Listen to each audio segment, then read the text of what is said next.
اچانک کیا ہوا کہ ٹرمپ سیخ پا ہو گئے؟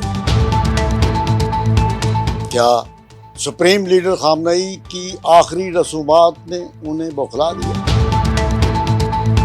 ایران پہ حملے پھر شروع، 1 گھنٹے میں فیصلہ کر دوں گا، کیا اب امریکہ ایران پہ ایٹمی حملہ کرے گا؟ میں شیخ آفتاب حنیف شیخ کی باتیں کے ساتھ آپ کی خدمت میں حاضر ہوں۔ صورتحال یہ ڈیولپ ہوئی ہے کہ پہلے تو 1 ہفتے کی مہلت دی تھی امریکی پریزیڈنٹ ٹرمپ نے سپریم لیڈر علی خامنئی کی آخری رسومات کے لیے، لیکن ان کی توقع سے بے حد زیادہ لوگوں نے وہاں پہ شرکت کی۔ کروڑوں لوگ ان کے جنازے میں شریک ہوئے، نماز جنازہ میں، جس کی وہ توقع نہیں کر رہے تھے۔ 2 مارچ کو انہوں نے جب خامنئی کی شہادت کی اطلاع انہیں ملی تو انہوں نے کہا کہ خامنئی از ڈیڈ، اور ایرانی عوام جشن منا رہے ہیں۔ لیکن اب جب ان کی آخری رسومات ادا کی جا رہی تھی تو انہوں نے دیکھا کروڑا لوگ نماز جنازہ میں شریک ہوئے۔ ٹرمپ صاحب نے بھی دیکھا، انہوں نے کہا میں تو حیران ہو گیا ہوں، میں تو سمجھ رہا تھا کہ ایرانی خامنئی سے نفرت کرتے ہیں، یہ اتنی تعداد میں لوگ آ گئے۔ چلیں، ایران نے اپنی طاقت کا، اخوت کا، یکجہتی کا تو مظاہرہ کیا، لیکن یہ مظاہرہ ٹرمپ کو نہیں بھایا۔ اتنا بڑا ہجوم دے کے اس کی آنکھیں پھٹ گئی۔ پھر نیٹو کی سربراہی کانفرنس ہوئی انقرہ میں، ترکی میں، ان کے دارالحکومت انقرہ میں۔ وہاں پہ انہوں نے میڈیا سے بات کی انتہائی بوکھلاہٹ میں، انتہائی غصے میں۔ انہوں نے کہا کہ میں ایران کے ساتھ ڈیل نہیں چاہتا، یہ معاہدہ ختم۔ انہوں نے اسپین پہ بھی تنقید کی، میں اس کی وجہ بتاتا ہوں کیوں کی، نیٹو پہ بھی کی، اور ایران کو بھی انہوں نے کہا کہ یہ لوگ اچھے لوگ نہیں ہیں، یہ بد کردار ہیں، فلاں ہیں، ٹمکاں ہیں، میں ان کے ساتھ کوئی ڈیل نہیں کرنا چاہتا۔ اس پہ عالمی سطح پہ ان پہ تنقید بھی کی گئی۔ گرین لینڈ کا معاملہ بھی انہوں نے اٹھایا، وہ بھی یہ جھوٹ بولا کہ گرین لینڈ کے ارد گرد روسی اور چین کے جہاز منڈلا رہے ہیں، جو نہیں ہیں۔ پھر انہوں نے اپنی میڈیا ٹاک میں اسپین پہ شدید تنقید کی۔ ایران پہ تو انہوں نے کرنی تھی، نیٹو پہ بھی انہوں نے گرمی سردی کی کہ انہوں نے ہمارا ساتھ نہیں دیا، یہ کیا وہ کیا، اینی ہو، لیکن اسپین پہ خاص طور پہ انہوں نے شدید تنقید کی اور اپنے وزیر خزانہ کو یہ کہا کہ اسپین کے ساتھ ہر قسم کی تجارت کو ختم کر دو۔ اس کی وجہ میں بتاتا ہوں۔ اسپین کے شہر پامپونا میں ہر سال ایک فیسٹیول منایا جاتا ہے، سان فریمن فیسٹیول۔ ہزاروں لوگ تھے، لیکن وہاں ہوا کیا، بہت بڑا ایک بینر لوگوں نے اٹھایا ہوا تھا، اس پہ لکھا ہوا تھا کہ اسرائیل کو ختم کر دو۔ اس کے علاوہ لوگوں نے ہینڈ بل بھی اٹھا رکھے تھے جس میں اسرائیل کے خلاف، غزہ کو لے کے اور یہ اس کو لبنان کو لے کے نعرے در تھے، اور اسرائیل کے خلاف وہاں پہ لوگوں نے نعرہ بازی بھی کی۔ جو اطلاع ٹرمپ صاحب کو پہنچی تو انہوں نے ایک دم ان کے ساتھ تعلقات ہی ختم کر دیے، گویا اپنا صہیونی لابی کے ساتھ یکجہتی کا اظہار کیا اس انداز میں کہ یورپ کے ملک اسپین کے ساتھ تعلقات ختم کر دیے۔ پھر گرین لینڈ کے بارے میں بھی انہوں نے یہ کہا، وہاں بھی وہ ابھی تک وہ حق جتا رہے ہیں کہ وہ انہیں ملنا چاہیے۔ لیکن ایران کے بارے میں انہوں نے کہا کہ اب میں ان کے ساتھ مزید بات نہیں کرنا چاہتا، MOU کو میری طرف سے ختم کیا جائے۔ کل پھر ایران پہ امریکہ کی طرف سے دوسرا حملہ کیا گیا۔ پہلی جو بمباری کی گئی، جو فضائی اٹیک کیا گیا، اس میں 80 ٹارگٹ کو نشانہ بنایا گیا، لیکن کل ریسنٹلی جو آج ہوا ہے، آج اس میں 90 جو ان کے اہداف ہیں ان کو نشانہ بنایا گیا۔ جواب میں ایران نے بھی بحرین اور کویت میں امریکی اڈوں پہ حملے کیے۔ سینٹ کام کا یہ کہنا ہے کہ فضائی حملوں کا دوسرا مرحلہ انہوں نے مکمل کر لیا ہے، گویا وہ تیسرے کی طرف جائیں گے۔ لیکن ایران نے بھی کہا ہے کہ ہم نہ کسی بد اخلاقی سے نہ کسی دھمکی سے مرغوب ہوں گے، بلکہ ہر حملے کا جواب اسی طرح سے اس سے زیادہ شدت کے ساتھ ہم دیں گے۔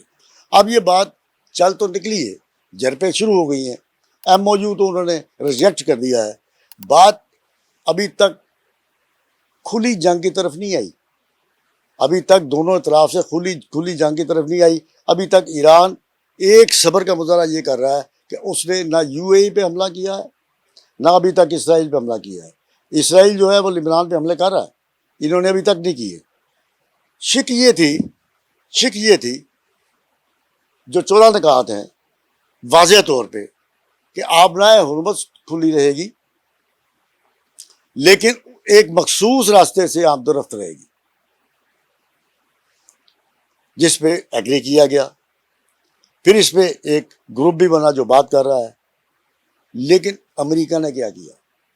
خامنائی صاحب کی آخری رسومات میں ایران میں بھی اور عراق میں بھی کروڑوں لوگوں کو دیکھ کے ان کی جو بخلاہٹ ہے وہ اس طرح سامنے آئی کہ انہوں نے آبنائے حرمز میں طے شدہ جو راستہ ہے، جو ایک تو عمان کی سائڈ ہے ایک ایران کی سائڈ ہے، یہ ایک طے شدہ راستہ ہے، لیکن انہوں نے ایک تیسرا راستہ نکالا۔ اس میں 3 ممالک کے جہاز تھے، 3۔ مغربی افریقہ کا ایک ملک ہے لائبیریا، جمہوریہ لائبیریا، تیسرا جہاز تھا جس پہ پرچم لگا تھا سعودی عرب کا، اور ایک تیسرا جہاز تھا جو مارشل آئی لینڈ کا تھا۔ اب یہ مارشل آئی لینڈ کے بارے میں بتا دوں، یہ بحر الکاہل کا ایک ملک ہے، چھوٹا سا جزیرے ہیں اس پہ، 181 مربع کلومیٹر کا یہ ملک ہے، 125 جزیرے ہیں۔ امریکہ برسوں تک اس مارشل آئی لینڈ پہ اپنے ایٹمی تجربات کرتا رہا ہے، یہاں کی کرنسی بھی امریکی ڈالر ہے، یہ امریکہ کا ایک طفیلی ملک ہے۔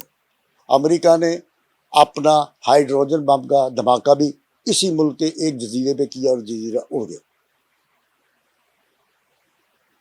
یہ جزیرہ برطانیہ کے کیپٹن جان مارشل کے نام پہ اس کا نام رکھا گیا جب برطانیہ اس پہ قابض تھا۔ اب یہ تینوں جو جہاز ایک تیسرے راستے سے آ رہے تھے، یہ امریکہ کے دستے راست ممالک کے۔ ایران نے جب یہ معاہدہ ہے کہ اسی راستے سے جانا ہے جو طے شدہ ہے، دوسرا راستہ وہ بار بار کہتا ہے کہ یہ ٹھیک نہیں ہے، وہ وارننگ بھی دے رہا تھا، اس نے روکا بھی، اور وہ دانستہ طور پہ بڑھتے ہی چلے آئے، تو پھر ایران نے مجبوراً ان پہ فائر کیا جو بنتا تھا۔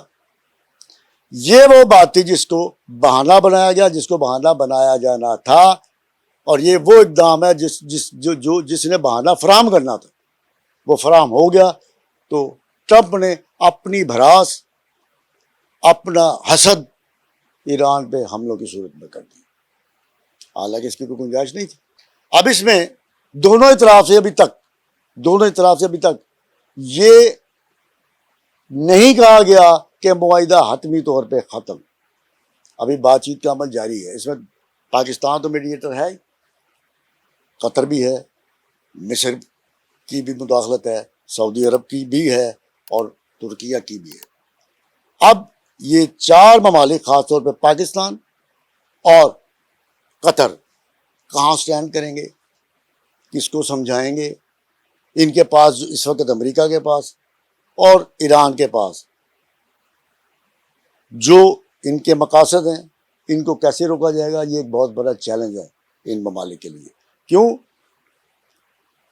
میرے خیال میں دونوں نہیں چاہتے کہ بھرپور جنگ ہو، لیکن جھکتا کوئی نہیں ہے، کوئی پیچھے نہیں ہٹے گا اپنے موقف سے۔ وہ اپنی ہیجمنی جتا رہا ہے کیونکہ الیکشن ہے نومبر میں، وہ کچھ یہاں سے لے کے جانا چاہتا ہے ٹرمپ، ایران اس کو دینا نہیں چاہتا۔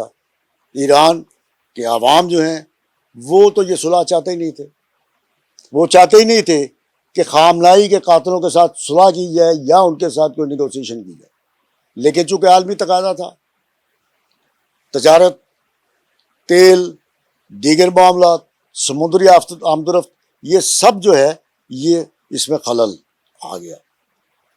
اور اگر یہ باز نہ آئے اور یہ جنگ شروع ہو گئی تو پھر عالمی بحران شروع ہو جائے گا۔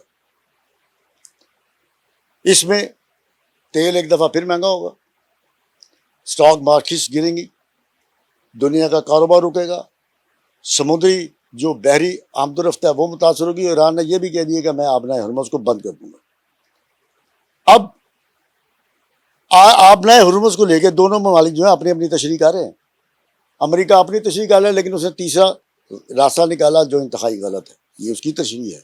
ایران ابھی تک 14 نکات کے اوپر درج اس سکھ کی تشریح کر رہا ہے جس پہ سائن ہوئے ہیں امریکہ کے, ایران کے اور خود پاکستان کے بھی. اگر یہ جنگ شروع ہو گئی تو پھر یہ اس وقت رکے گی جب دنیا کی اکنامی کا گراف زمین پہ گر جائے گا. لوگ چیخیں گے. سب سے زیادہ متاثر ہوں گے مڈل ایسٹ کے ممالک جن کا براہ راست اس میں انٹرسٹ ہے. پھر یورپ کے ممالک ہوں گے, چائنا, روس, افریقہ تو ہو گئی. پھر غریب ممالک ہم بھی ہوں گے, بھارت بھی ہوگا اور خطے کے دیگر ممالک بھی اس میں آئیں گے. پھر جب ساری دنیا میں شور مچے گا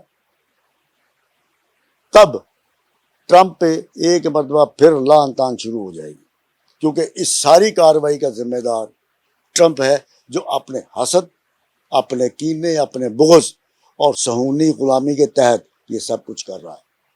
قدم قدم پہ جھوٹ بولنا, قدم قدم پہ یو ٹرن لینا, صبح کچھ شام کو کچھ, یہاں کچھ وہاں کچھ, اور لالچی ہرس, میں یہ بھی لے لوں, میں وہ بھی ہو جائے, میں یہ بھی لے لوں, میں وہ بھی لے لوں.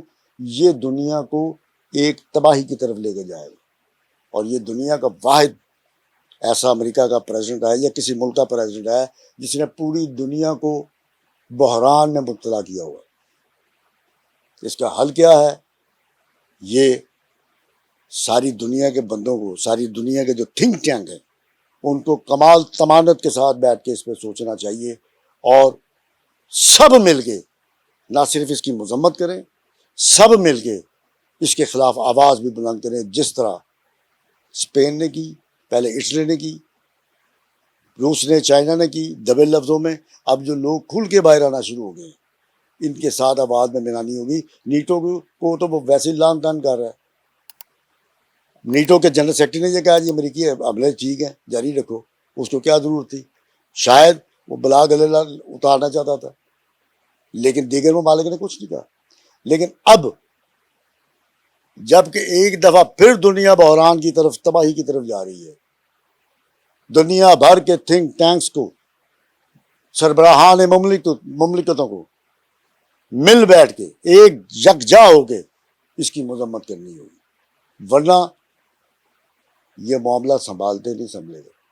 پنجابی میں کہتے ہیں باندر دے ہاتھ جگ فراتی, وہ جلائی جا رہا ہے, جلائی جا رہا ہے, جلاتا ہی چلا جائے گا جب تک اس کے ہاتھ سے آگ نہیں لے لی جاتی. آج تک کے لیے اتنا ہی. آئندہ پروگرام میں انشاءاللہ پھر آپ سے ملاقات ہوگی. اپنے کومنٹ سیکشن میں بھیجے, اپنی رائے سے ضرور آگاہ کیجیے گا. اللہ حافظ.